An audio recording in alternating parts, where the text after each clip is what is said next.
Sir.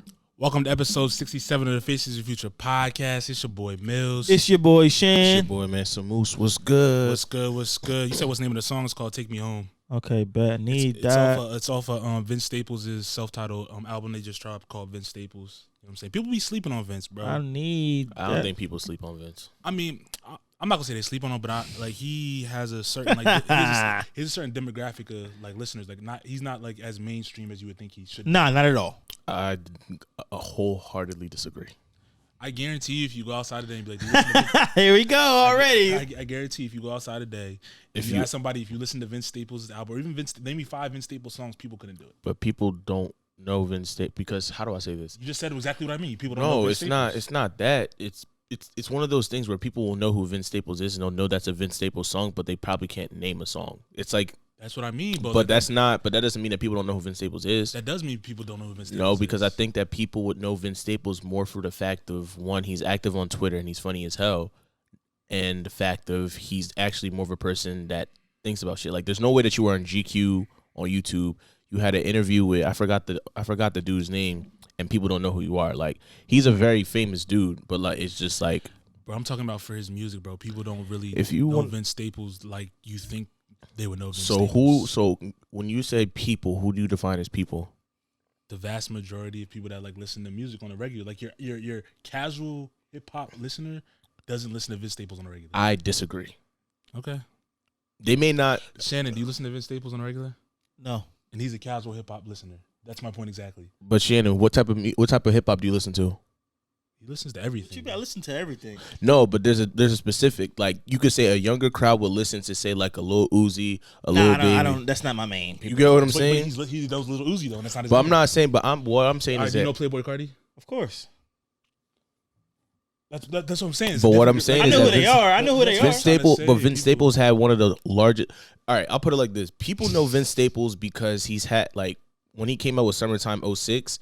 People know him from Summertime 06. I can guarantee there's a lot of people that don't even know Summertime 06. Yes, they do. If you play Northside, everybody knows Northside. You're naming one record. But that's what I'm saying. But I'm saying though, like on the vast majority of people, casual hip hop fans, I think don't listen to Vince Staples like you think they do. I disagree. Are you saying that people are going around bumping his shit constantly? I think that's what Mills is trying to say. Mills is saying you're gonna sit here, but that's different though. But he's saying people aren't driving around bumping his shit constantly on a regular. Not out here. Maybe the West Coast. Out in the East Who Coast, do you listen to on a regular basis? Is he in your rotation?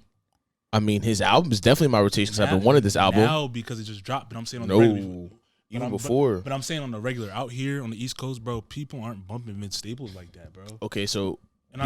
People on the East Coast. If you say on the East Coast, I'll believe you. That's like saying people don't bump. So that's my point exactly. On a global level, Vince Staples isn't as big. So you define the East Coast as a global level? No, but the East Coast is where the Mecca of Hip-hop, right or wrong? That's debatable. That's not debatable, Moose. Come on, bro. Debatable. How? On what grounds is that debatable? It was literally invented in New York, bro. Okay, just because it was invented in New York. That's the Mecca, bro. No, bro. What's the Mecca then? It's debatable now. What's the debate? It's debatable now. You can make the argument that the South is the Mecca of hip hop. That's Mecca, bro? No, bro. Yes, you can. No, bro. The Mecca. The people that you didn't watch Hip Hop Evolution, did you? Oh my gosh! Now you doing these documentaries on me. You didn't watch it. That was all the biggest people in hip hop history now and of late. Okay, if you want to say, if you're talking about historically, yeah, of course, because it started in New York. But if you're talking about where hip hop is now, you're gonna look at Atlanta. Atlanta is the reason. Atlanta's the hub right now of hip hop. No, Atlanta has been. Let's keep it a buck. Atlanta has been the spot since like the 90s, bro. Arguably. Since the 90s? No, bro. Yes, bro. No, bro. Not the 90s. In the 90s, while Tribe Called Quest was dropping albums, like while Black Sheep was out there dropping albums, while Biggie was still alive, Outkast wasn't dropping albums. Nas, they did drop an album. That was the late 90s, though. Okay, but that's what I'm saying, though. Was that still not the 90s? Nah, bro. They didn't have as much as a reign over it. Hold on, Mills. They didn't have as much of a reign over hip hop in the 90s like New York did, bro. Point blank, period. They didn't have as many artists that were doing big numbers as New York did. But when you look at that, that's not really the South's fault particularly. That's not you can't sit here and say because the South wasn't running the radio streams. You can't sit here and say that they wasn't running running shit. the rap game. But what I'm saying is, but whose fault is that? But at that time in that climate, you saying the radio in the 90s, if you're on the radio bumping, that means that you're hot in that point in time. Maybe not now, but back then, if you're on the radio, if your song's getting played on the radio, whether it's East Coast, West Coast, whatever it may be, like that. And I'm also talking on a national scale. New York was running shit on the radio, and I'm talking about a national scale south, too. And even down south, when you look at how New York was all over the radio. When you look at how music was essentially segregated. So you can make the argument right now that Biggie and New York was the hottest rapper in the hottest rap scene, but the West Coast can make that same argument about Tupac, about Dre, about Snoop, and all of that. They had a moment too, and for sure. The South would do the same thing with Outkast and CeeLo Green and all of them. But who else? After that era, who else though? Who else from the South? They really weren't, because they were in the middle of the beef. Bro, who else from the South? Yes, they were. Bro, the Outkast and them just came on the scene at that time because that's when they won that award. At the Source. At the Source, that's when they won that award, and they're like,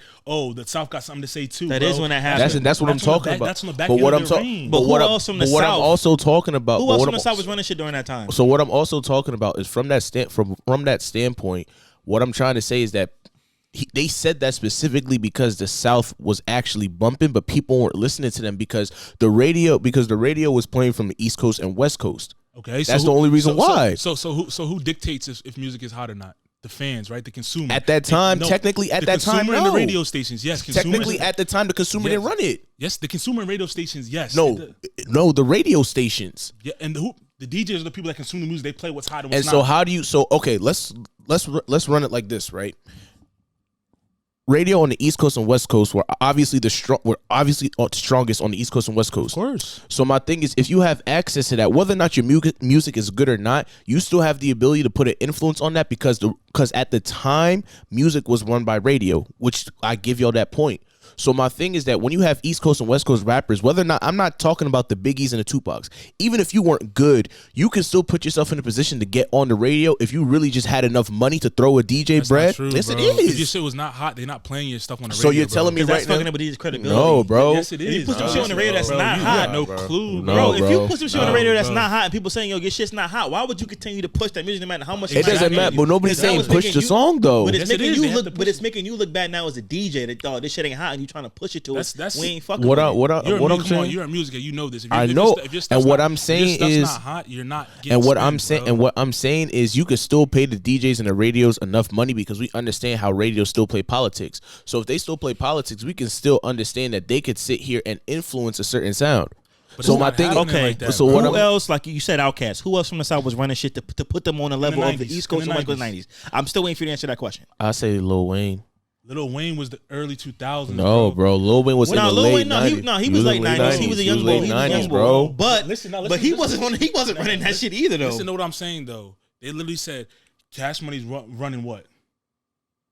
90s and the 2000s. No, 99, 2000. You know what I'm saying? They came into the 2000s, bro. Lil Wayne's run was that back in 99 and 2000. That's after and Tupac, after Biggie, all that stuff. Bro. How did Lil Wayne really be? The South was the early 2000s. That's when T.I. came up. All of them, bro. And how did they all blow up? John, how did Lil Wayne blow up originally? How did he really blow up? Let me look this up because I don't believe. How did Lil Wayne blow up? You know what? Answer me this. I'm not even paying it. My bad, bro. My bad. I'm doing research. My bad. How did a lot of these rappers blow up in the music game? What was the main way to push the shit out back during those times? Besides the radio, mixtapes. Yeah, where did mixtapes come from? New York. But you're using blueprint for all that shit. But you're looking at it from a standpoint of because New York created a blueprint that you're saying that's the reason why they're the best. I'm using the argument. I'm just saying why they blew up. I'm just saying why and how they blew up. Hey, hold on, pause. What's that say right there? Just read it. I just want. What's that say? What's the lyric saying that? Okay, that's Cash Money, but Outkast was in 1995. That's when Outkast. Well, you named one group. You said the South was the Mecca, bro. One group doesn't make you the Mecca. I said now the South is. No, I can't wait till we go back on this video and this audio, bro. And listen to what he said, bro. You did say it was the Mecca in the 90s. That's what you. In the 90s, yeah. It wasn't. Yeah, it was. No, it wasn't. Was. The West Coast had the reign at the time. They had one group because New York and them, the East Coast was up. You know what I'm saying? 80s. early 90s up to Biggie, and then the West Coast took over with Snoop, Dre, and all them. And not just that, but and then like Ice Cube and all them was running. You feel me? And I just want to say the Outkast South and the Lil Wayne South is different. Just like the Lil Wayne South is different from the Pimp C, Bun Beat, Texas music. It's all different. They don't even claim each other, bro. But that's my argument though. Like my whole argument is that I think that the South had a lot more cultural influence than we thought. But we don't acknowledge that because. Saying they didn't have any but what I'm influence. saying, but what I'm saying, but listen to what I'm saying. What I'm saying is that because I think it's the Mecca is because hip hop now and where it's at now is really because of the South.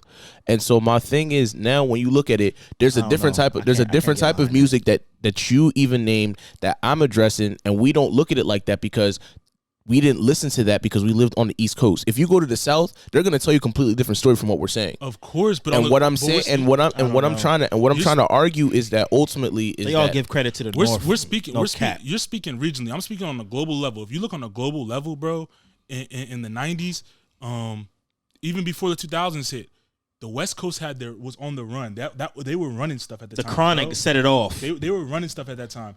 Like you said, the late 90s and 2000s is when Atlanta, the South, Texas, all them really took over the mainstream era. And every artist will even tell you that. They were still, quote unquote, considered like, I'm not going to say underground, but people weren't giving them the respect at all. But that's because the radio stations were not in the South. If the radio stations in the South were playing music from up here, dog. Ask anybody from down there, they'll tell you. I disagree. I disagree with that one. Okay. It's true, though. Okay. I disagree with that one. Why do you disagree, though? But why? Because my thing is, radio culture was segregated at that time. I'm gonna pull up a clip for you where people from the South are literally saying the main music we was hearing down here was New York, which is why people from New York went down to Atlanta to establish roots there and bring the shit down there. That's how it all jumped off anyway.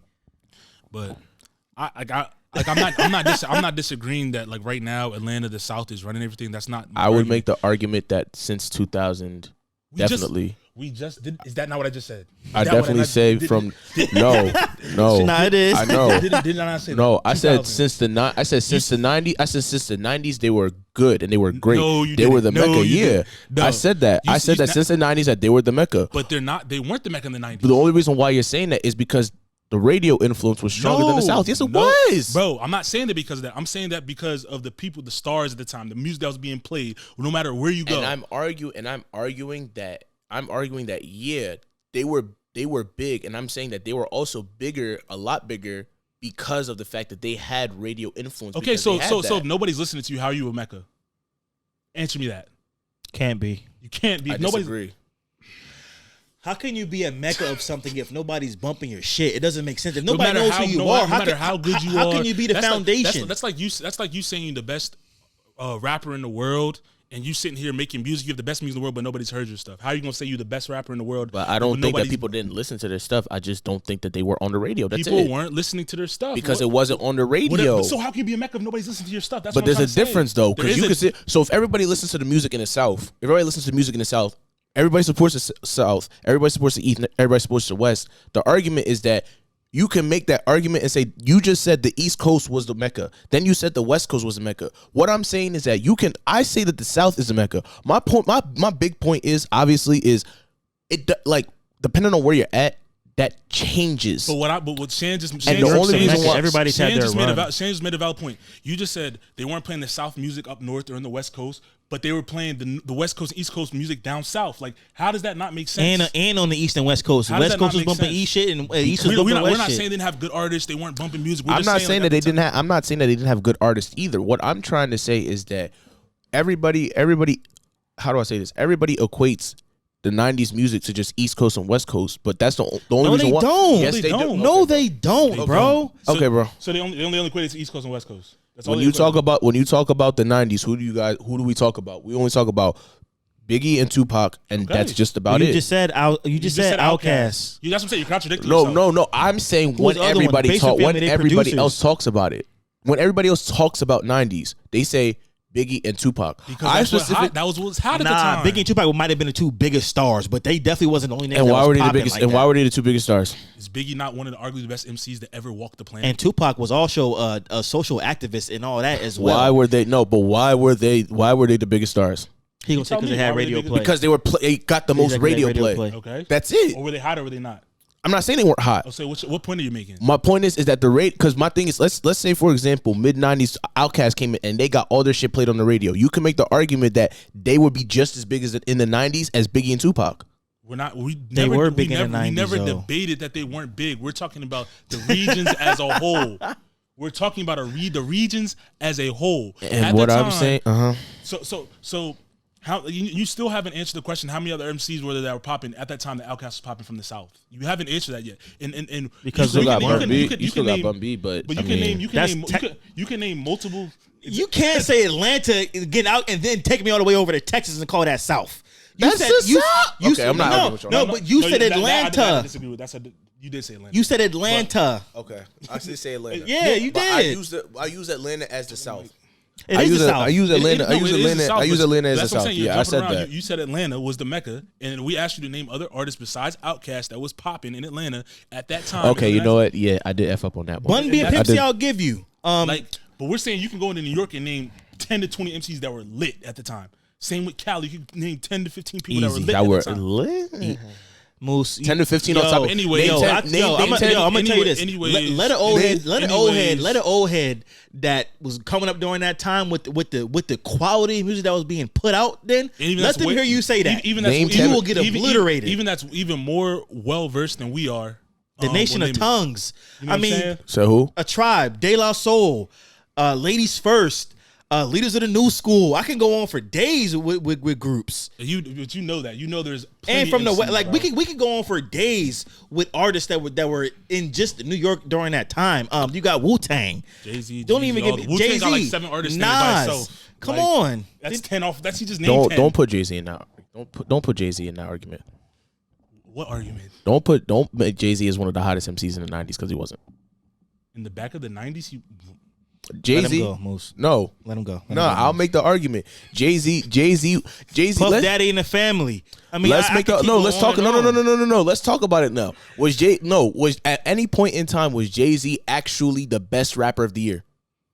In the late 90s? In the late 90s for sure. Not even. I don't know if he was at all in his best. career. He was still evolved. I don't know if he was one of the best in the 90s. After he was evolved. After Reasonable Doubt and all them. After his first album, he took off. After Biggie passed away, Jay-Z kind of moved into ascension, he bro. That's over. a fact. But was he? But maybe in New York. But I'm talking about globally. Was he the best rapper at any point in his career? Was he the best? I mean, at any point in his career? At any point in his career, was he the best rapper? Jay-Z, the mogul. Yeah. Was he ever, from the 90s to 2021, was he ever the best rapper? I mean, do you count? Okay, wait. Come on, Moose. You know better. Do we still count Jay-Z as an active rapper now in 2021? Did he drop? Hold on. Has he dropped any music? I'm pretty sure. Hold on, Mills. I'm pretty sure when he dropped 444, that was like album of the year. That was like 5. What is that? Doesn't matter. Was it album of the year? He could put out music whenever. It's going to do the numbers. Did he just drop something with what's his name? Wait, who? Who just dropped the project and people was underwhelmed about it and they like say it might as well. Jay Electronica. Didn't he just drop something with him? I'll be honest, that was mid. Jay-Z wasn't spitting on it. I think Jay Electronica. No, he was mid. No, let's keep that album. It was good because of shock value because Jay Electronica dropped an album. Are you saying that? I'll be honest, that album was mid. Are you saying that in any point in Jay-Z's career, he was never the best rapper in the game? Is that what you're saying? He never, at any point in his career, from the late 90s to 2021, he was never the best rapper at any point in time. Is that what you're saying? Yeah. You're out of your fucking mind. I'm not. Who was above him? Wait, hold on. Who was above him? I've never heard anybody say that. Who was above him? Give me a second. He never one year. You shouldn't be searching. You shouldn't have to search. He dropped in Jay-Z dropped in 2017. Oh, if he dropped in 2017, let me see here. What album was that? Was that the Carters? No. Answer the question. Who was better than Jay-Z from any point in that run? I just want to know. I just want to hear who you think was better from like the late 90s up to now. Dog. There was a point in time when he was running shit, bro. 3 Stacks. 3 Stacks was definitely a better rapper than Jay-Z. Continue. The 2000s, definitely Lil Wayne. And you could put Eminem up there. You could put Eminem up there because Eminem was no. What? No, we give Eminem his flowers, right? But I don't know if he was ever better than Hov. So M didn't beat Jay-Z on Renegade? No, he did. He ate him up. Okay, then. So that's one song. So 2017. So 2017 was Jay-Z's last album. Kendrick Lamar dropped. Tyler the Creator dropped. Okay. I mean, I don't count Drake's little thing at that point. When Jay-Z go to his run in the early 2000s. When that album dropped, that's 4 for 4, right? Your number 2017. Don't tell me the album didn't do numbers, bro. It only Come on. No, we're not going to talk about numbers because we talk about numbers because Jay-Z be doing a lot of tricks to do the numbers. Oh man! If you're listening to this, you're not giving him a fair shake, bro. But I'm being honest. Cole, I hope you're listening to this. I'm being honest. Hey, Cole Cuts, I hope you're listening. Jay-Z is nice. Next time Toby's in your chair, Jay-Z, I'm not saying, but I'm not saying, I'm not saying Jay-Z's not nice, but Jay-Z was not the best rapper. Never in any year was he the best rapper. No. Okay. Hey, that's his opinion, bro. No. That's his opinion. That's his opinion. He's entitled to that. He's entitled to We don't agree. I agree. don't agree. But that's fine. There was definitely points in time when Jay-Z was like when. Let's talk about it. You haven't given me specific time era. When Rock Nation started, he was. When Rock Nation started, they was on top of shit, bro. He had a run. You can make the argument DMX was a better rapper than him. DMX passed him the point. I'll give you that. But Jay-Z was at the top. They were going back and forth for that title in New York. That's a fact. I think X had it that time. I don't know, Moose. I think X had it. I think X surpassed him at one point. X had it, and definitely Andre, and definitely 3 Stacks. Jay-Z had the title in New York for sure. And Jay-Z had the title in the rap game for sure at a point in time. I don't think so. And I think that a lot of people in the rap in New York, I think a lot of people in the rap game also acknowledge that. In New York, you could definitely say that at any point he was the best rapper in New York. You got people like Lil Wayne. Hold on. You got people. Hove never held the crown as the best rapper in the game for not 1 year at all. No. I'm just gonna anyways, back to the point that we made. We're gonna argue, but No. I just don't feel like arguing. I just don't feel like arguing about that. But back to the point of time when we were talking about Vince Staples. way left. But we were talking about Vince Staples, and I feel as though Vince Staples, he's a big name, but I think he's definitely a big name regionally, but I don't think people out here are bumping Vince Staples the way you think people are bumping Vince Staples. I think the problem, like I said, I think people know Vince Staples. Like, I think people know of Vince Staples. It's like, how do I say this? No, they know him. I'm not saying they don't know who Vince Staples is. I'm talking about just bumping Vince Staples' music. Like, they're not bumping Vince Staples' music out here. Not saying he's not good enough like that, but I'm saying like the reach that he has, whatever may like we're talking about. I don't think it's as big as you like. You're saying that because I feel like our circle of people that are into music. I'm not talking about Vince Staples. Like when you say people are not bumping Vince Staples, like when I say people probably don't listen to an artist, it's like I look at the things of being relatable. I look at the things of being culturally impactful, and I look at your actual music. I think that at a point, Vince Staples he was trying to be experimental with this stuff. Like that's why I think the Big Game Theory, Big Fish Theory, whatever it's called, the album didn't do good. And I think he had to go retract and redo what he was trying to do. But he was still culturally relevant because of who he was as a person. He was relatable. That's facts. So my thing is that I think that in a lot of cases, people will bump certain artists, not because of the fact that they're even good. I'm not saying Vince Staples isn't good, but I'm saying a lot of times people would bump an artist because they can relate to them more than the fact that they're actually good. I'm not trying to have this argument, but Meg Thee Stallion is really not as good as a rapper as people make her out to be. She's good, she's talented, but she's not. I see what they're trying to do with her, but she's not at that level.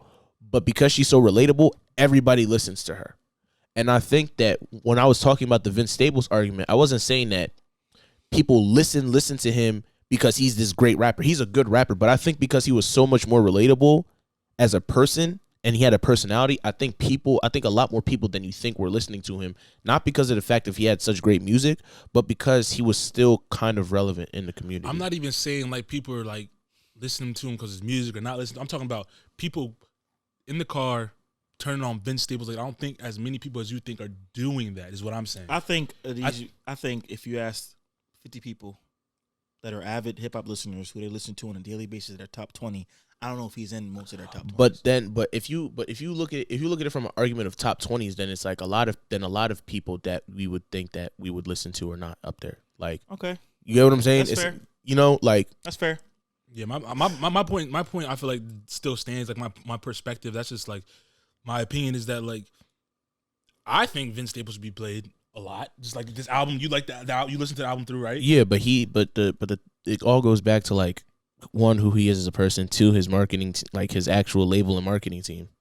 In terms of just music, but that's what I'm talking about. I'm just talking about music, and that's all I'm talking about. Not like Vince Staples, the character of the personality. But I feel like Vince Staples, even now, like you see him like doing the interviews, his personality. People see the way he talks, and they attract to. Like you said, he's relatable. I mean, I think he has to now because it's like he has a TV show coming out. He has all this other stuff. But I think that when he wasn't making music, like in between that time where he did Summertime 06 or Summertime 03, whatever it's called.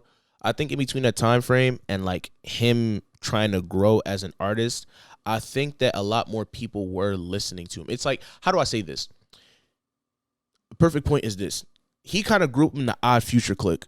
No, he did. Like, so my thing is that like people listen to him, and I think a lot more people listen to him because it's like it's one of those things where it's like it was the same thing with Odd Future.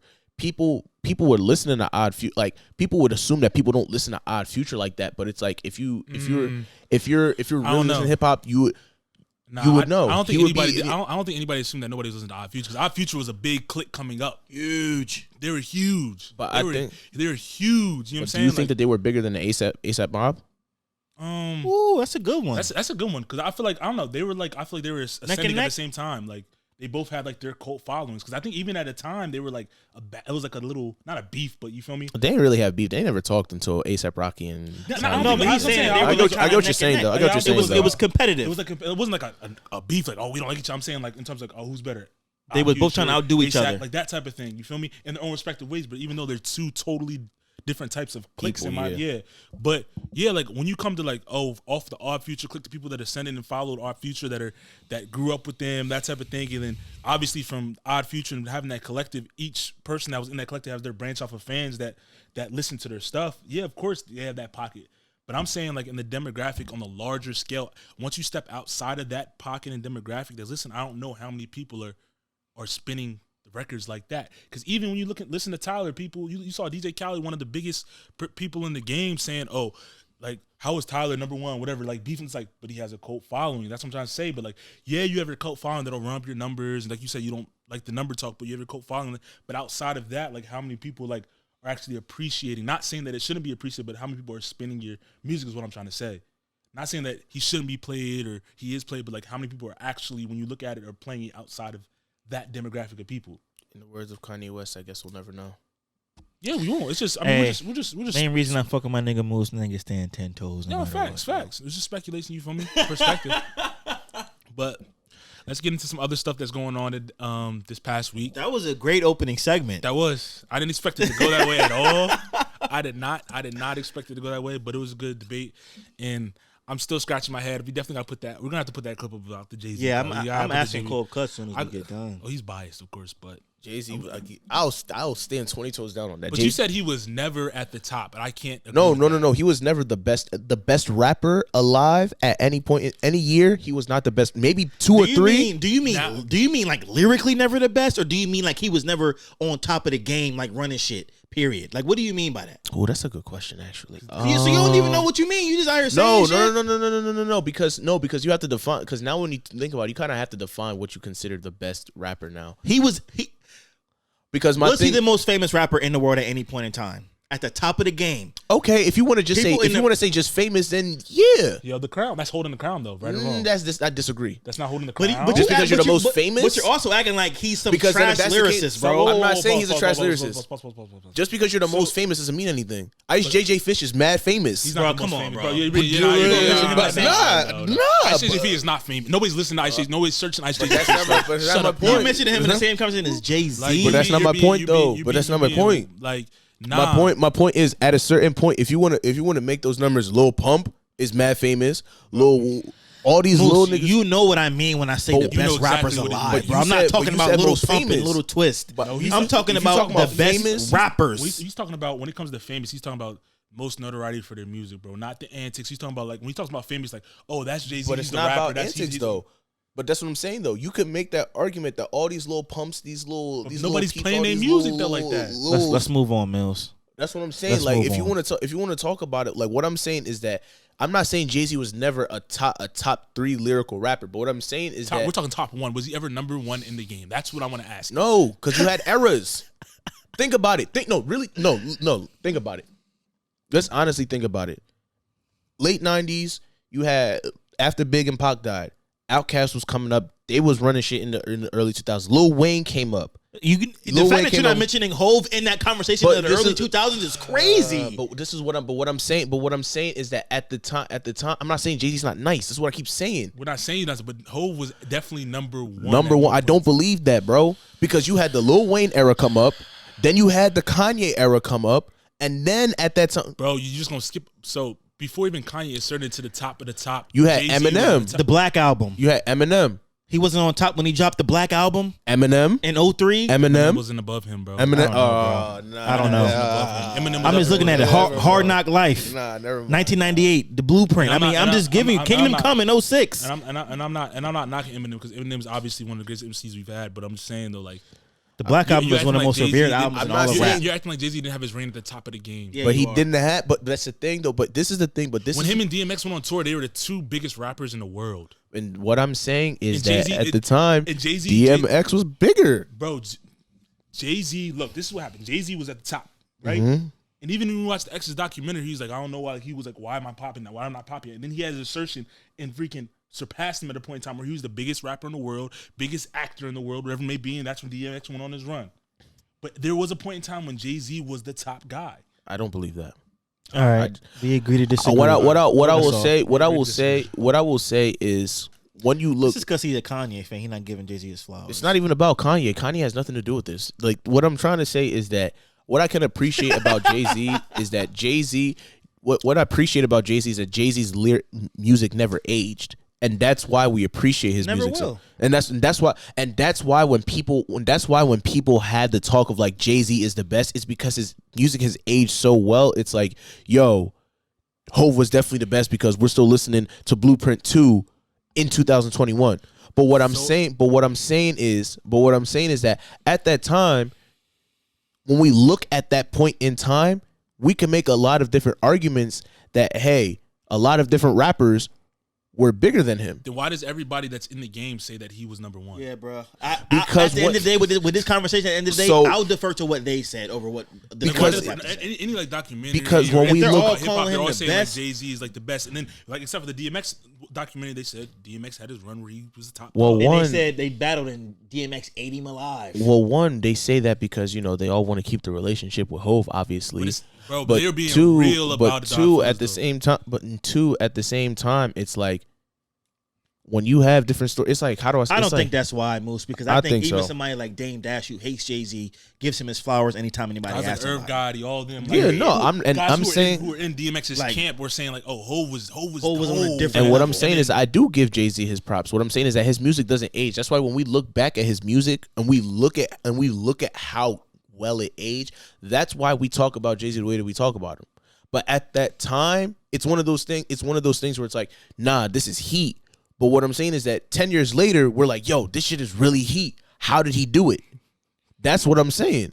That made no sense. It does. You telling me a man that you're sitting here saying drop timeless music and we're still bumping the shit 20 years later was never on the top of the game. That don't make any sense, bro. Yes, it does. That doesn't make any sense. Because I don't know. Because you can make the argument, Jay-Z. He wasn't some one-hit wonder that still got a song that's bumping now. But that's albums. How you're talking about it as if I'm saying I'm not saying he's a one-hit wonder. I'm not saying that What either. I'm saying is that you can make music in time that people may not appreciate until years later. They appreciate it right when it dropped. You know what I'm saying? Okay, I guess so. They did. There's no I guess so. Like it's facts. Okay, I guess so. So you say they didn't appreciate his music when it dropped? I'm saying I think that people appreciate Jay-Z's music more now than they did back then.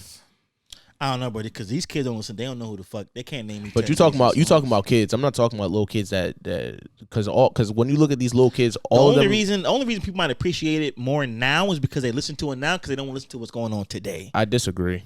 I just think that I think his music aged really well. I think all the production on everything. It did age well, and but that's even what when I'm saying. You appreciate it. I'm not saying it wasn't. I'm talking about it was like the music people were bumping like over 50 Cent too. We gotta move on. We gotta move on, Mills. That's what I keep saying. Y'all not listening to what I'm saying. You're talking son. about people that had like short run. Are you saying that 50 Cent was hotter than Jay-Z? Oh hell yes. No, he had 50 Cent did have a run where he was hotter than Jay-Z. 50 Cent was the hottest rapper alive. No, he was. I'm not disagreeing with that. Like, I will not disagree with that at all. I'm not doing this. Like I'm saying, people had their pockets when they had a run, but Jay-Z had his pocket when he was at the top of the game. That's all I'm saying. But for you to say he was never number one is blasphemy. I don't think he was ever number one. one. It's ridiculous. Okay. I just don't. Okay. Anyway, let's jump into what's happened over this past week. We were tuning into the NBA Finals, and I think we all owe the Greek Freak a little recognition, a little apology, because we were bashing him a little bit. You know what I'm saying? We said he had no bag. He still doesn't have a bag, though. But he got. But my thing is this. This is what I want to talk about. He does have a bag in the sense of that he has like a Shaq bag. You feel me? Yeah, but I mean he has his own type of bag, but I mean it's not really no bag. To me, it's no bag. It's not a bag like an AI bag or come down, cross you over. He got one move, bro. But I think it's coming to the lane, I think spin and layup. That's his only move, and it's unguardable. I think though we're putting him in the wrong category when it comes to the bags, though. You feel me? I think we're thinking of him like a guard or whatever. Like you got to come down and have some type of finesse, but when you talk about Shaq, you're not gonna say, "Oh, he has this dribble crossover spin." You say, but then what is he? Is he a point forward then? Nah. What is Giannis he then? is a big man, bro. You got to call it like it is. He's a big man. Four. He's a 4. He's a big man. That's what I'm trying to say, though. Like he still don't have no bag, bro. He's athletic as fuck. Bro, you have to have some type of bag if you dropping 50 to close out a game. It's all, bro, that coming to the lane, spin, layup, transition bucket. That's what he does. He does it better than anybody else. Did Shaq have a bag? No, but he was just dominant. So like, Shaq has a bag. He has moves. Shaq had a bag. I mean, if you want to talk about a big man bag, that's what I'm talking about. I mean, yeah, okay. If you want to say big, if you want to talk about big bag, yeah. But I mean, like, I just think I think the issue is that the issue. Not let me say the issue. I think the thing is Giannis won because he played bully ball with niggas that don't like to be physical. Like the league, people in the league don't want to be physical. Everybody wants to finesse, wants to step back three. You know, that's fact. And I think that's really what it came down to in this series. It looked like that the Bucks were the bigger, stronger team. Like they were just out physical. And every time the Suns would make a run, they just had a response for it, and it was painful. It was either Giannis coming down, doing that spin in the lane, finishing, and he hit his free throws in the last game too. Because that's what it is now. It's just everybody. Everybody wants to shoot threes now. Everybody wants to shoot threes. Nobody wants to drive to the basket. It was bully ball, and it was also Jrue Holiday making it hard for Chris Paul and D Book. That's a fact. Jrue Holiday, I think Jrue Holiday and then Chris Middleton, they're unsung heroes. They didn't lock him up, but they made it hard on him. When you got guys like that, a guy like Chris Middleton and a guy like Jrue Holiday got like 3 inches on Chris Paul and probably like 20 pounds. When he's leaning on you all game, and you saw he picking Chris Paul up full court. Yeah. You know, he picking him up full court, and Middleton on D Book, so he crosses over the half court line. So eventually when you get to the fourth quarter, your legs is done. Chris Paul 36. And remember how they were trying to like bash Milwaukee for paying Chris Middleton all that bread. Like he's their guy in the fourth quarter. He's their goal. Even when he's not hitting, they're going to him to get offense. Is he top 5 shooting guards in the No. No. Absolutely not. Absolutely top not. 5? Who's your top 5? Absolutely not. I'm just asking who's your top 5? Twos? Strictly twos. D Book, definitely. D-Book. Who else? Actually, are we putting Clay in there or no? Because he got hurt. It's Clay, D Book. Is James Harden a point guard or a 2? That nigga's a 2. He's a 2? He's a 2. All right, Harden. You got. I'm going down. He might crack that top 5, bro. He might. He might be in there, bro. Because I mean, there were plenty of games this year where he went the fuck off. I could put. Would you put CJ McCollum up there? Why not? Not above Chris Middleton. I'm trying to. He's not above Chris Middleton. He's not above Chris Middleton. He's not above him. Okay. I got D Books up there. Harden. What do you consider Luka? Luka's a point guard to me. You think he's a point guard? Well, Donovan Mitchell, is he in there? Donovan Mitchell's up there. Yep. That's 3. That's 4. Because we have Clay. Brad Beal. But Clay hasn't been playing though. Clay's been out for 2 seasons. I'm just saying though. I'm talking about active players right now. All right, Brad Beal. Bradley Beal, Harden, D Book. What else do we name? Harden, Beal, D-Book, Mitchell, Donovan Mitchell. 4. He get into that top 5. I think he gets into the top 5. But is he a 3 though? No, Middleton's a 2. Okay. He's a shooting guard. He's a scorer. I'm trying to look at the list Dex sent. Like to get an idea. I think Middleton. Yeah, he might be in that top 5. I give him that. I give him that top 5 twos. I give him that. But he's number 5 though. Do you think he can go back to back? No, they're not going back to back. Giannis is top 3 player, but they're not going back to back. Not even close. Do you think they'll make it out the East? No, I think they could. I think they could make it to the conference finals. I think it's good. Or make it out. I think it's going to be the Nets and the Bucks game. I'm rolling with Brooklyn too next year. Really? Yeah. I mean, I'm waiting to see what the Knicks do this year in free agency. The Knicks? What do you think? The Knicks gonna want to run? You think? I don't know. I want to see what they do in free agency. I want to see how the team stack up next year. Right now, I mean, as long as LeBron's in the league, I'm not going to not pick him to go to the Nets. chip. The Nets are probably even going to be the favorite out the East, even though the Bucks won. But I think the Bucks, if they keep that team, that core together, they're going to be hard to beat, bro. Because like Giannis, I don't think they're going to be satisfied with just that. And then on top of that, people are giving them so much slack for everybody being hurt. They're probably going to only be like, yo, we can win when everybody's healthy. Who, the Nets? No. I'm talking about the Bucks. Like, oh yeah. People are trying to put an asterisk next to this chip saying, "Oh, Bron and them were hurt, KD and them were hurt, all that stuff." So the usuals. I think that if they played the Lakers, it would have won 7. This year, it would have won 7 games. Definitely would have won 7. Bucks would have won in 7. Oh, the Bucks would have won in 7. Nah, I don't know. If AD and Bron healthy, I don't know. I ain't going against Bron. I ain't going against Bron either. The biggest advantage they would have had is it would have been at home for them. You said it would have been at home for Milwaukee. True. That'd have been they had the best record in the NBA. Yeah. Nah. They had a better record than the Lakers. Okay. But still, they would have been home. Okay, true. But I mean, they could. But in the NBA, how do you win home court advantage? You have to steal one in the first 2 games. Yeah. I think LeBron and them could have won a couple in Milwaukee. I mean, stealing home court is just, you could end it in your building. That's all that is. Yeah. So. But we'll see. So is he good in Nigeria now, Moose? Yeah, he good. Because you said he wasn't good a couple weeks ago. Yeah, Giannis. You said he's only Greek. You said he only Greek now, so now he Nigerian. Yeah, Giannis Adetokunbo is good. You welcome back to Nigeria. I know. I seen you showing him all love on the ground. Yeah. Moose backtracking now. I'm not backtracking. I'm not backtracking. I just think that at the time he wasn't playing. He wasn't playing the way he needed to play. He has to play bully ball. He's a bully. Like, nobody can stop Giannis. And my thing is that, like, play like it. Like, the only problem with him is that it's his demeanor. He doesn't come off like a bully. Like, he's a nice guy and plays bully ball. It's like weird.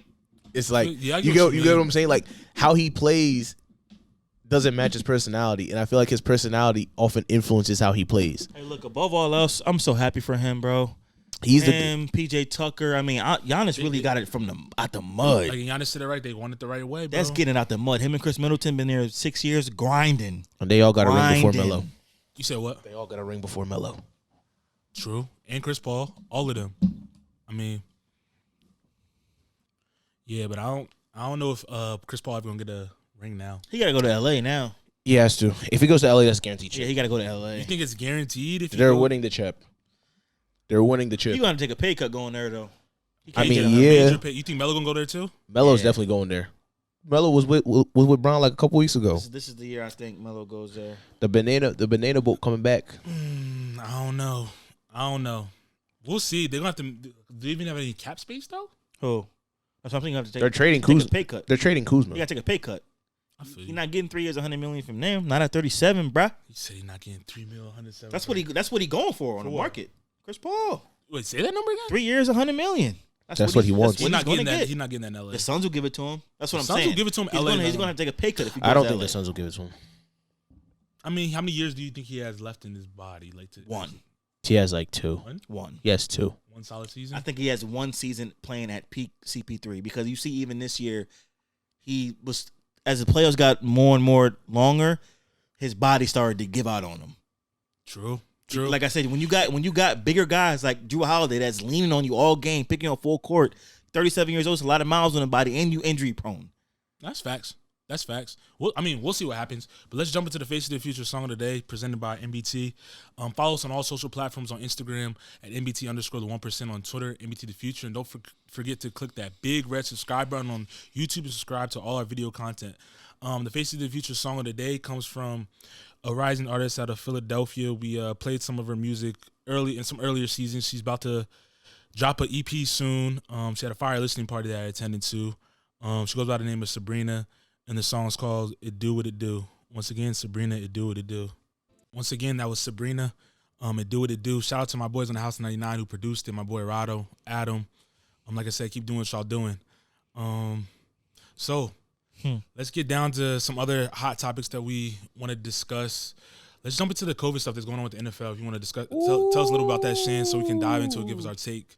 So yeah, the NFL came down with some new COVID guidelines and some new COVID rules, right? So the first thing they said is if a team has a COVID outbreak and it comes from the result of unvaccinated players, that team will have to forfeit the game and it's going to count as a loss against their record. Right? Now, there are some caveats to that. With it being a loss to your record, it does not help your draft stock at all. So it's not even on your record as far as draft goes. The other team is going to have to – nobody's getting paid. That's the other thing. Nobody's getting paid at all. If they forfeit? If the game is canceled because of COVID, nobody's getting paid. The team that had the outbreak is then responsible for paying the other team's players as well as recouping all the money lost to the other team for said game, meaning all your revenue for that game, ticket sales, food, other teams are going to have to pay all that. So pretty much what this is the NFL trying to force the hand of players to get the vaccine. If you have an outbreak and there's some vaccinated players, you're going to get punished for it. I mean, we already see they don't really care about, the restriction stuff because, they had the Denver Broncos play last year without a quarterback.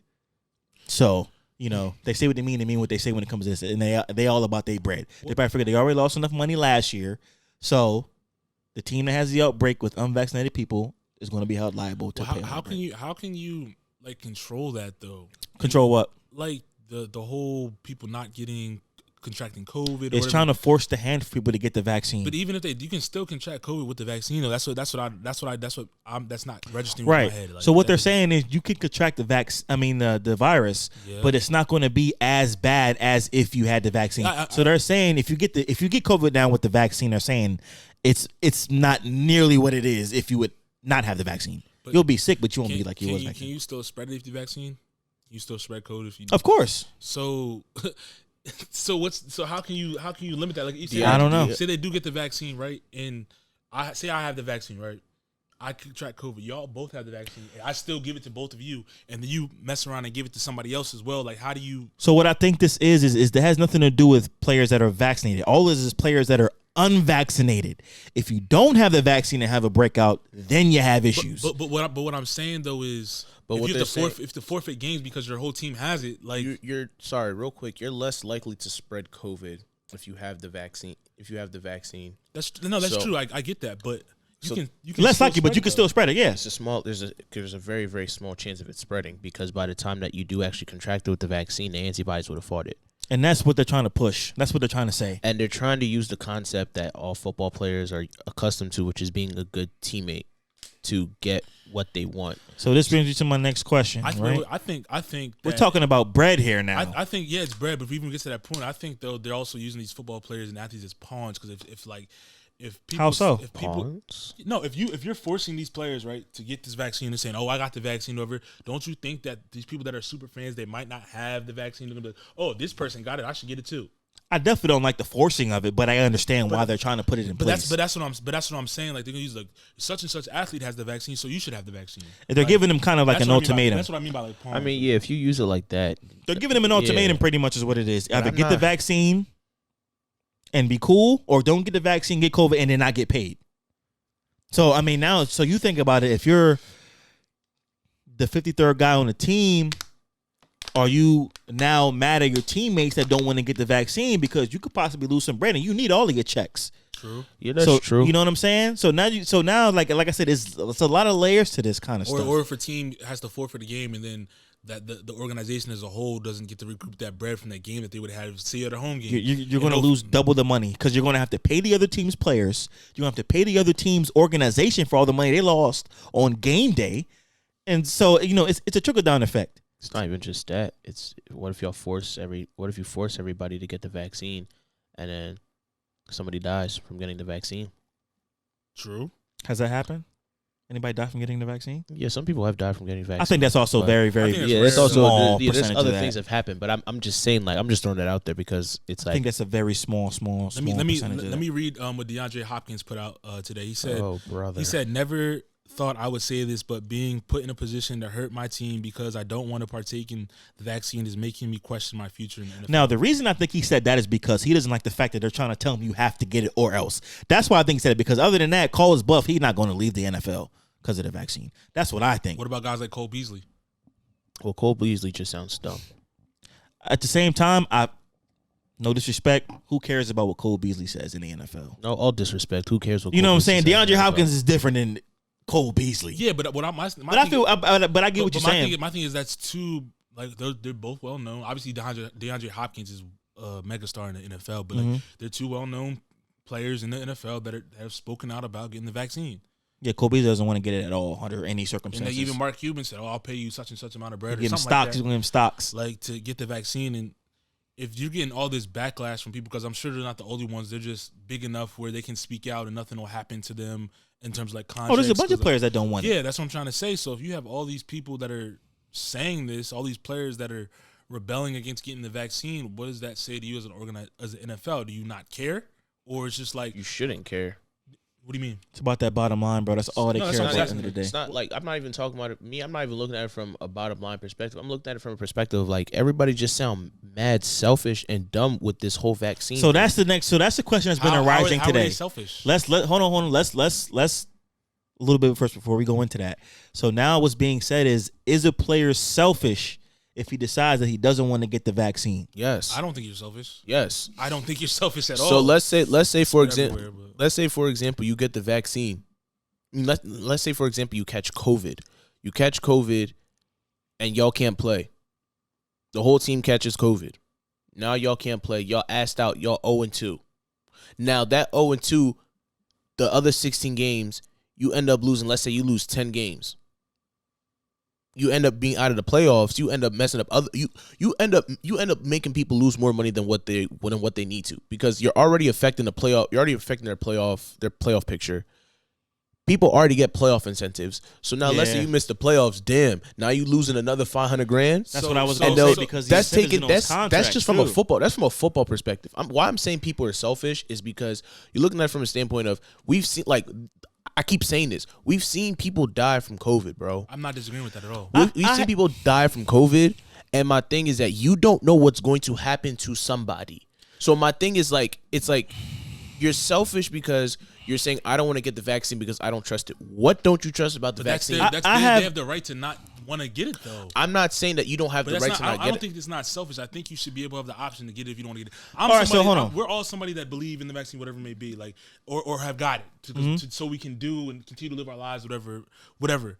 But I still think people should have the right or the ability. If they don't want to get it, you shouldn't have to force them to get it. You should have to wear a mask wherever you go. You cannot. They already do. No, I'm not even talking about from the NFL perspective. I'm talking about in general. Like, if you don't have the vaccine, bro, don't be mad when people say you have to wear a mask. I'm not disagreeing with that part at all. I agree with that wholeheartedly. But I'm just saying, though, you're forcing somebody to do something, I necessarily don't agree with that.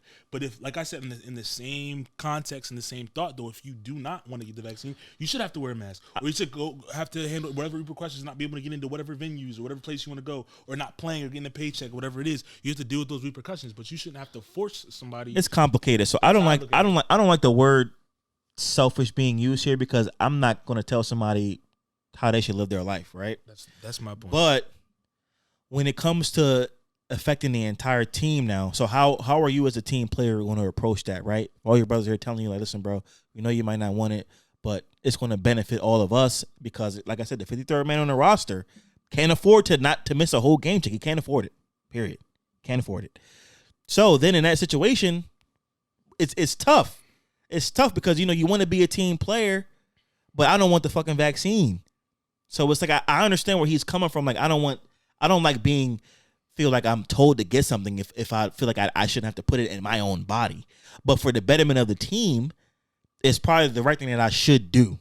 Let me ask you this. What's something that you wholeheartedly, like, don't believe in? Like in general, outside of vaccine, in general, what's something that you wholeheartedly, if someone to tell you that you're not going to do it? Like, condoms.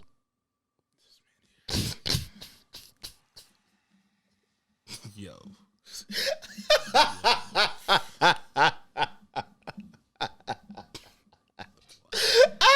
I need a second, bro.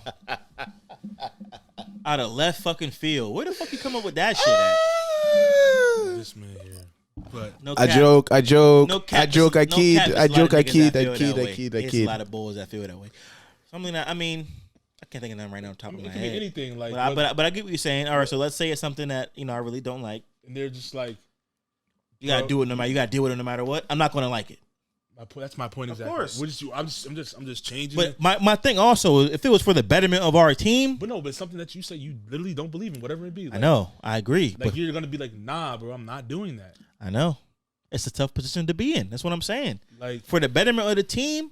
I don't know. I would really have to sit there and think hard about it if I want to swallow my pride. I mean, for the betterment of the team. What if it's something like morality you just don't believe in? Like it's like I'm not doing that no matter what. Then I don't know. You got to be willing to swallow your pride and deal with it. You know, some people like in whatever religions or whatever they believe in, they don't believe in like vaccinations and things. Of course, things of that nature, and they're just But I'm just getting to a point where like say like some religions they don't believe in eating pork or whatever it is, and they're like you have to eat this or you're playing. I mean, I think that's a little bit different. No. That's a little bit different. Just using it as an analogy. I know, but there's still different cases because it's like But I'm just saying though, like I'm putting it into a context of like someone doesn't believe in something, so they're not going to do it. But you're saying I don't care that you don't believe in it, but I'm forcing you to do this, or you're not getting bread. But my thing is that when like even not even talking about the COVID vaccine, when it comes to vaccines, the problem with vaccines is like a lot of people use a lot of illegitimate excuses to not get vaccinated or to not get proper vaccinations or to not get certain things done. And my thing is that like why it's annoying is because if we look at it just from a religious standpoint, let's assume that let's use the aborted fetus argument that most vaccines and all these shots have all these aborted fetuses and they use certain things in there. Cool. That still doesn't change the fact that you still have to get vaccinated to go to work. Mm-hmm. That still doesn't change the fact that you still got vaccinated and your kids had to go to school. Yep.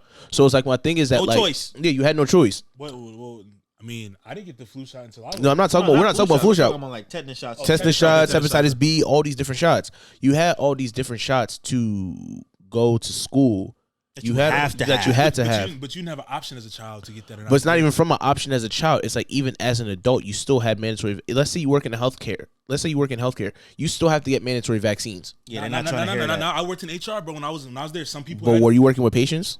No, I'm not talking about me specifically. Like we brought people on, and they're like, I can't get this because, and they gave some exceptions to some people because of their religion, bro. That's what I'm trying to say. Yeah, but some religions, working in healthcare for them, they're not trying to hear that shit. No. I'm just saying though. No, I get what you're saying. No, I feel you too. I feel you. People are like, nah, like I'm not doing that. But where the argument? They ain't trying to hear that shit no more. They would have to like put it up to the higher ups and be like, all right, can this person be? And they'll be like, all right, whatever it be. Yes, sometimes yes. But where that argument comes from, just from a religious person, I'm assuming people are Christian. My biggest problem with that is that at that same time that y'all sit here and say, oh yeah, because of my religion, I choose not to get vaccinated. People pick and choose. It's like because people do. Like from a religious standpoint, they're like, yo, obey the laws of the land. But then now it's like, oh yeah, I don't want to do this because God doesn't support abortion. God doesn't say this, and this. But it's like you're nitpicking the Bible because it doesn't say that. You get what I'm saying? So it's like for me, it's like there's a lot of things that people nitpick in the name of religion to get out of things that they truly really don't believe in. It's like the argument of racism, 100%. And they use religion as like a backbone to support racism when there's clear examples of the Bible that doesn't show that. I mean, either way, the point is that it's just a position for to be in as a player. It's annoying. If you don't want, I mean, my thing is this though. Real quick, obviously the vaccines are working one way or another. So to anybody that's skeptical out there about it, I'm not telling anybody to go out there and get it, but because people love to say, well, the numbers say this and the numbers say this shit is working and it's very, very effective. Yeah, the number of people that are dying from COVID per day with the vaccine, I think literally is like 3. And I think that it's under, I think I said on a show a while ago, it's under like 0.1%. Like it's a very small amount of people that are dying that have the vaccine. They said this second run of like COVID is COVID of the unvaccinated or something like that. That's all it is. The new variant is everybody doesn't have the vaccine. Yeah, and I was even in a doctor's office today, like doing my annual checkup, and he even said that like it's the era of like the unvaccinated people. Yep. Be whatever it is. Yep. But I don't know. Like I agree that when it comes to like vaccination, like you should get it if you have the opportunity. But I just don't agree with people being forced to get it. Well, I mean, it's also we got to realize who we dealing with here, and we dealing with the Shield, and we know they don't give a fuck about nothing but their bottom line. So what they're saying was this whole thing is to say this: if you don't want to get the vaccine, we're not liable to pay any of y'all motherfuckers for having canceled games. That's all it is. That's all it is. So instead of us paying you, y'all want to not get the vaccine and have COVID, you got to pay the other team now. You pay them. And you potentially won't make it to the playoffs. Yep. And you're going to forfeit a game, and your draft stock is not going to change. So it's like you're kind of forcing their hand. Do I agree with it? No. But it's business, bro. It's business. At the end of the day, it's fucking business. And the NFL is all about their bread. They're trying to go global. They're trying to expand it. They took a hit with last year with not having fans in most places. They took a hit. They're not trying to do it 2 years in a row. They took a hit. I mean, I get it. They want full stadiums this year. I understand it. They want full stadiums. I get it. I understand it. I mean, we'll see. We'll see how many players. I don't think there's going to be that many players that rebel against it. Anybody like DeAndre Hopkins about to give up that check. I mean, what you going to do, go play in Canada? Come on, bro. I mean, even regardless, I feel as though I think something's gonna give eventually.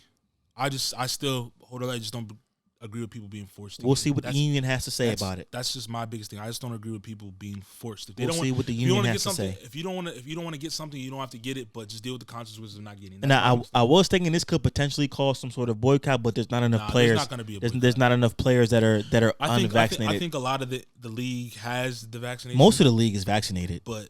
Yeah, obviously you have your few like DeAndre Hopkins that say what they're gonna say, but I was just curious. I just wanted to hear your thoughts on if you agree that players should be forced to get it, and no, I don't think anybody should be forced. If they should lose bread if they're not playing, if they don't get it. Yeah, I mean, do you think they should lose bread if they don't get it? Yeah. Do I think they should lose bread? No, because you signed a contract. And where in your contract does it say you have to get vaccinated? It doesn't. But also, you get paid by the game, and if you don't play a game, why are you getting paid? You know what I'm saying? Don't you still have some guaranteed bread? Like you do, yeah. But not everybody has that. That's the thing. Not everybody's in that boat. That's true. So that's what I'm saying. Like the last man on the roster. But those people that don't have it, they probably got vaccinated. Like I'm suiting up, coach. Mm-hmm. You feel me? Mm-hmm. Like really, I just feel bad for the last man on the roster. But I mean, you brought up the Broncos. Like at the end of the day, they had to go to their third or fourth string. They didn't have one. He was a practice squad receiver that played quarterback in college. But does that not present opportunities for people that may not have got opportunity before if some people are playing? Yeah, but they didn't stand a chance with him, bro. But it's not about standing a chance. I'm saying you get an opportunity that you may not have gotten before if somebody. He got an opportunity, but that's all. It wasn't fair. I mean, it was like 2 days before. Like I get you know what I'm saying. But I get what you're saying, but it's just it. They should have canceled that game, bro, and rescheduled it. Why? They didn't have no quarterbacks. But that's the name of the game, bro. It is the name of the game, it is the name of the game. But don't tell me that y'all can't cancel a Denver Broncos game, but you move a Steelers Raven game like 3 times so that they can play. But you couldn't cancel that one and move that one. It didn't matter. It doesn't make any sense. Be consistent with your shit. I feel that about being consistent, but at the end of the day, I don't think either one should be canceled. It's part of the game. It's part of anything. It's just like in the basketball game. You see how many times that teams will have like six people active because people are hurt or whatever it may be. You only have 2 people on your bench. You saw in college Sexton had what? They had 4 they're playing 4 players at the end of the game. You know what I'm saying? True. So it's part of it comes with the game. It's like comes with it. I agree with you there. Like you always say, you know what you sign up for. You do, but that was I don't know. That situation was kind of different because their whole quarterback room got it, bro. Nobody has a quarterback just waiting around to jump into a game. So we got to bring a quarterback that hasn't played quarterback in 2 years off a practice squad receiver to be our starting quarterback in the league. That's not fair, bro. I've seen crazier things happen. Like what? But Colin Sexton playing with 4 players and playing a whole game. That's not the same, though, bro. How is it not? You're undermanned. Because they still have to compete. They didn't have a quarterback. If it was an offensive line, cool. This is the quarterback you're talking about. Offensive line would be even worse. You're playing with. I'm just saying. A position that has a little bit more depth than quarterback. Quarterback, you're not winning a game without quarterback, bro, period. No team has ever done that, period. All right. But let's jump into Dr. Dre. I wasn't even gonna argue with you. I wasn't gonna argue with you. But let's jump into the Dr. Dre thing real quick. So I think it was last season. The battle of the divorce between Dr. Dre and his ex-wife came into the news, and people were debating whether she should get paid bread or not, based on like her lifestyle and all this stuff. Because she was asking for all this wild stuff, and now I guess she won the ruling. She didn't. She did it. So what happened? I think she was trying to get more than what she got. Well, so what happened? Explain what happened. No, he just has to pay. He just has to pay. Pay her $300,000 a month, which is still wild, but. But I'm saying that's a victory for her, in my opinion. It is. I mean, it sounds like normal procedure. Like normally, what happens in divorce courts is that like people, when it comes to like lifestyle, and someone is losing a lifestyle, they normally still have the person still fund that lifestyle until they figure it out. So it's like. But she said until she dies. I mean, right now, until the prenup situation is settled. So right now, they could be in court forever. But I don't think that he's gonna have to pay $300,000 a month for the rest of her life. I think that the prenup situation is gonna get settled. Hopefully, because I think it's wild that I just think it's wild that she's making that money, and just based off the stuff that she did in court. Like, apparently she like subpoenaed his like alleged side pieces, and they had to come into court and talk about Dr. Dre. Like, it was just a whole bunch of it was just messy. Yeah, divorces they're never good. She's a lawyer herself, isn't she? Yeah. So she probably brought all the tricks down. If I'm her, I'm dragging this court. And what I'm saying is, I mean, I was just thinking about, like, she's been with Dr. Dre for a long time. He's a billionaire. I'm sure she got her own bread, her own business, her own investment somewhere else.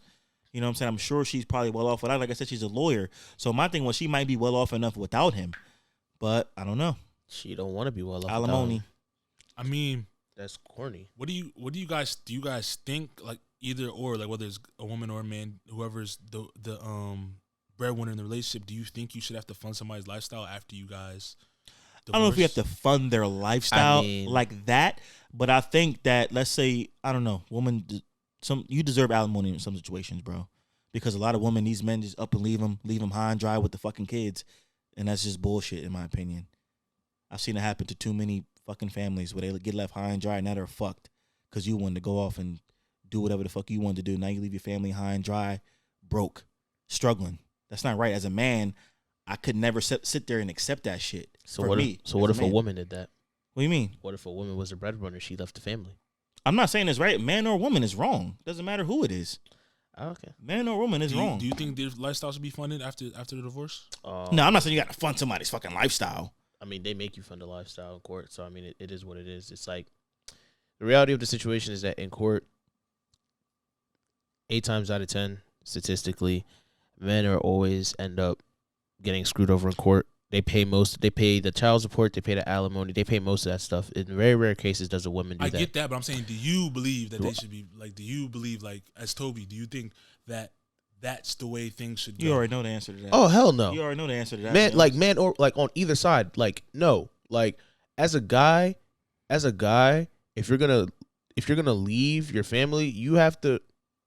No, let me say it like this: if you're the person who's getting left, my thing is that there was a certain point where you saw that this was not going to end well.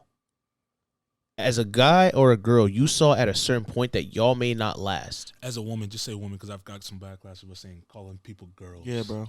Just say man and woman. Just correct yourself. Say woman. I've got some backlash. We don't deal with girls. We deal with women, bro. We don't deal with girls. Okay. When you're dealing with women, you ain't gotta say it all sarcastic like that. I'm just saying. Nah, like when no. As you don't want nobody calling you boy, little boy and shit. I mean, unless you weigh, I don't think you want anybody. I don't want nobody calling me boy. Like, yeah, I guess I'm a grown ass man. Fuck. I guess so. I mean, so someone comes to you, no matter, come here, boy. You gonna. I'm like, yeah, exactly. It'll just be weird. It'll be like, why are you calling me boy? I'm not a boy. Not even like that. It's just dang well, Wolves, if you was out and somebody. It's not the point. It's not the point. The point is that man or woman, like at a certain point, you'll know if the marriage is gonna last or not. And in most cases, because women initiate most of the divorces statistically, as a guy, you already know where this is gonna be going. So as a guy, let's say you aren't the breadwinner and you're not making the bread in the family. Let's look at Adele's situation, right? As Adele's ex-husband, he should not have gotten any bread. Granted, he got hella money. Got hella bread. But my point is that you knew that it wasn't going to last after a while, and you didn't prep yourself. And my thing is that like part of marriages is that even though y'all come together, y'all also have to take care of yourselves. It's a valid point, but what if you have a situation where from the off the rip, you've been a stay-at-home mom taking care of the kids? Then what? Okay, you could save bread.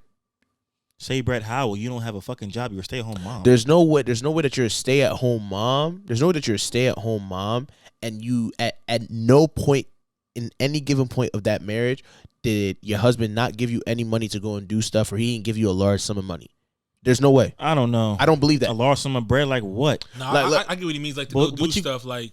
Let's say $1,000 here, $1,000 there. That's not gonna help out with no fucking family. But I'm not. Listen. But what I'm saying is this. What do you mean? What I'm saying is this. In most cases, if you're a stay-at-home mom, in most cases, if you're a stay-at-home mom, you're doing the groceries, you're taking care of the house, you're taking care of the kids. So you more than likely get the bread to do that. So my thing is that at that point, at any given time during that marriage where you see that it's not working, you also need to come up with a contingency plan. That's not me saying work, but I agree. Come up with a plan, so what plan can you come up with? I agree. You could definitely pocket, but a man giving you money for groceries and the kids, what you going to take from that to put away? What I'm saying though is that in a lot of those cases, you could definitely get. I'm looking at this let me not say extreme. I'm looking at this in a super ideal situation where the man is well off, and he has money to give. If he has money to give, you could definitely ask for money to save. And not tell him that you're saving it, but you taking that money, whatever money he's giving you, you could save it, pocket it enough. You could have enough where you could live in an apartment for like a year while you figure your life out. Or you can have enough money to go and live with your mom and dad and still figure your life out.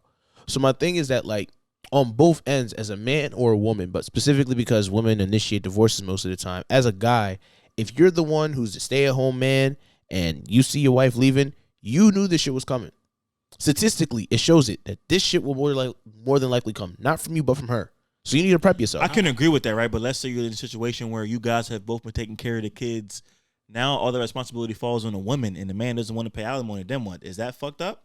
What do you mean he doesn't want to pay alimony? He's not giving her nothing. He doesn't want to pay anything, and he's just not. So my thing is, so what you're saying is that if a situation was both the man and the woman taking care of the kids, the guy leaves and he doesn't want to pay alimony or doesn't want to pay anything, help out with the kids, nothing. Now it's all on you. I mean, is that right? Is that right? No. Okay. But what I'm saying is that in most cases it's not going to happen for like in most. In a lot more cases it does happen though. No, I'm saying in most cases, unless that woman doesn't go to court, then yeah, that would happen.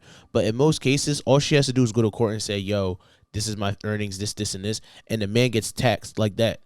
It comes out of your wages. Yeah, but there's ways people run from that shit, bro. Believe it or not. There's a lot of motherfuckers out here divorced that aren't taking care of their kids and are just straight gone, not in the picture at all, and have left the mother and their children high and fucking dry. How so? Plenty. What do you mean?